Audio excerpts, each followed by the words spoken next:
Nobody expected the trade summit to turn into a battle of egos.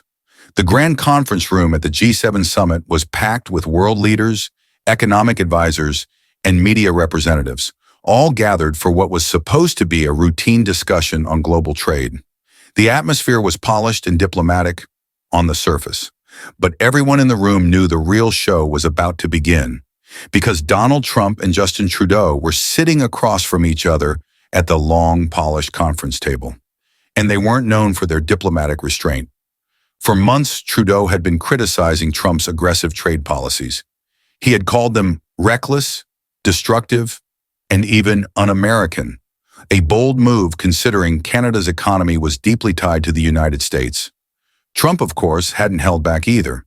He had publicly mocked Trudeau, calling him weak, soft, and a terrible negotiator.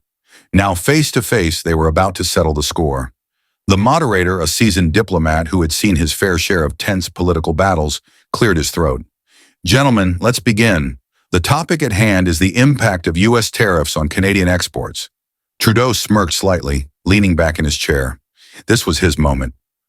"Well," he said, adjusting his tie, "I think we can all agree that the United States' recent trade policies have been, let's say, a little disruptive." A few chuckles rippled through the room. Trudeau's voice was calm, polished, the tone of a man who had practiced his lines. He gestured casually as he spoke, like a professor explaining a lesson to a room full of students. "Canada has always been a reliable and fair trading partner," he continued. "We believe in mutual respect, economic stability, and trade policies that benefit both sides. Unfortunately, some of our friends," he glanced at Trump, "seem to believe that trade should be a game of threats and tariffs." The audience stirred. Some nodded, some whispered to each other. The cameras zoomed in, catching every subtle reaction. Trudeau's tone was polite, but everyone knew what he was doing. He was painting Trump as reckless, impulsive, and dangerous. He was trying to humiliate him. Trump didn't react. Not yet. Trudeau continued, playing to the audience now, looking at the business leaders and government officials seated around the table. "Canadian businesses have suffered," as he said. "American consumers are paying higher prices. Supply chains have been disrupted. And all of this could have been avoided if the U.S. had simply respected its closest allies instead of treating them like adversaries." A few people nodded in agreement. Trudeau leaned back, clearly satisfied with himself. And that's when Trump spoke. "Cute speech, Justin," he said. "Real cute."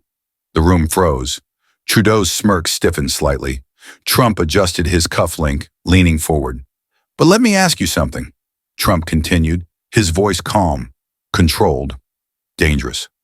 "If my trade policies are so terrible, why is your economy still standing?" Trudeau's smirk wavered. Trump didn't wait for an answer.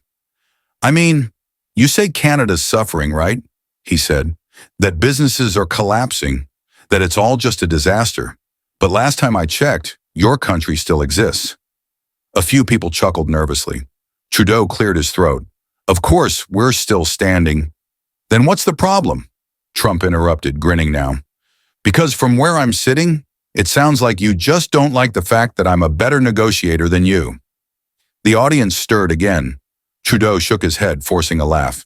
"Donald, this isn't about personal ego." "Sure it is," Trump cut in. "That's why you're sitting here trying to make yourself look like the victim instead of admitting that I got a better deal for my country." Trudeau's smile faltered. Trump kept going. "You keep talking about fair trade," as he said. "Let's be honest, Justin. Fair trade meant Canada got a sweet deal while the U.S. got screwed. And now that I actually made a deal that benefits Americans, you don't like it." "Boo-hoo!" A few chuckles echoed through the room. Trudeau's jaw tightened. "The U.S. and Canada have always worked together as equal partners." Trump laughed. "Equal?" he said, raising an eyebrow. "Justin, you're sitting here pretending like Canada and the U.S. are on the same level. You've got, what, 38 million people? The United States has over 330 million. We're not equal partners. You need us more than we need you."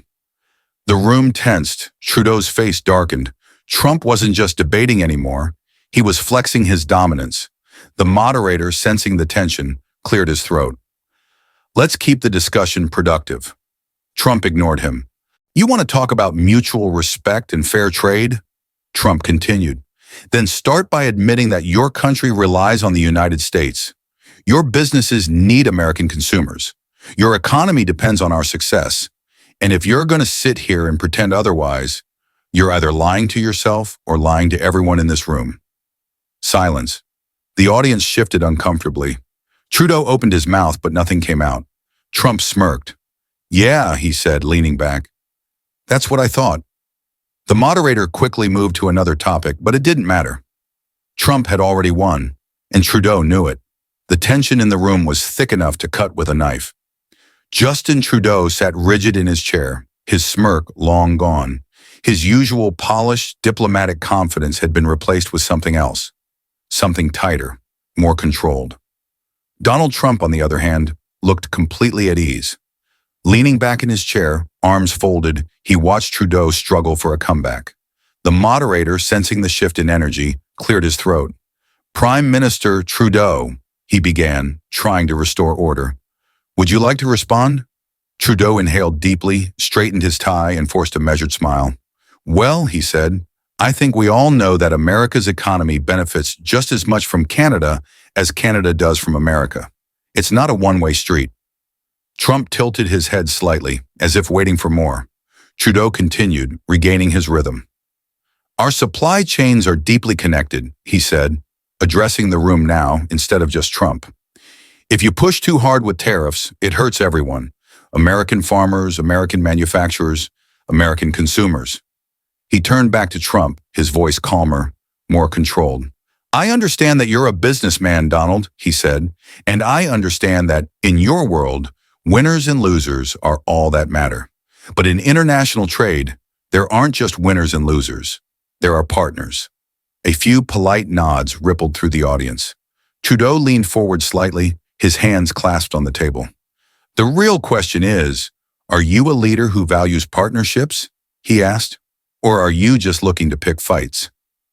A few scattered claps from the Canadian delegation. Trudeau sat back, clearly thinking he had landed a solid counter. But Trump barely moved. He just stared at Trudeau, the ghost of a grin playing at the corners of his mouth. Then after a long pause, Trump chuckled. A partnership? He said, shaking his head. Justin, that's adorable. A few people in the audience laughed quietly. Trump sat forward, resting his elbows on the table. See, here's the difference between you and me, he said. You're worried about everyone feeling good. I'm worried about results. Trudeau's jaw tightened. Trump kept going. You talk about partnerships like they're all equal. He shook his head. They're not even close. His voice hardened. The United States is the biggest economy in the world. We don't rely on Canada. Canada relies on us. And I don't say that to be mean. I say that because it's a fact. The audience was dead silent. Trudeau opened his mouth to interject, but Trump held up a hand. No, let me finish, Trump said. You said you want a partnership, right?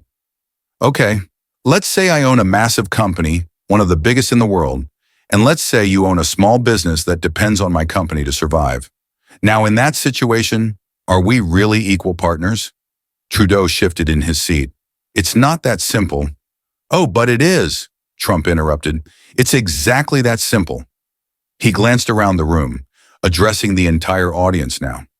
America is the economic engine that keeps everything running, he said. And people like Trudeau, they don't want to admit that because it means they need us. Trudeau's face darkened. Trump smirked. You want a partnership, Justin? He said. Then start by acting like a real partner. Stop running to the press crying about tariffs. Stop pretending you're some kind of victim. And stop expecting America to keep playing nice while everyone else gets a free ride. Silence, then a murmur from the audience. The Canadian delegation was visibly tense. The American side? They looked like they were holding back smirks. Trudeau inhaled deeply, holding his composure. But before he could respond, Trump went in for the kill shot. You don't want a fair deal, Trump said. You want special treatment. You want to complain about America while still expecting us to do all the heavy lifting. Trudeau opened his mouth, but Trump leaned in, lowering his voice just slightly.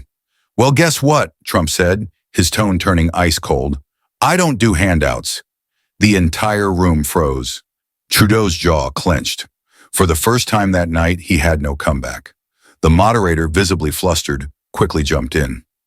I think we should move on to the next topic. But the damage was already done. Trump leaned back in his chair, looking completely unbothered.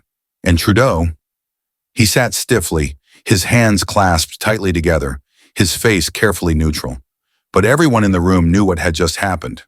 Trump had completely dominated the debate, and Trudeau had just been humiliated on the world stage. Don't forget to like and subscribe for more stories that inspire and challenge us to grow. What would you have done if you were in his shoes? Let us know in the comments below.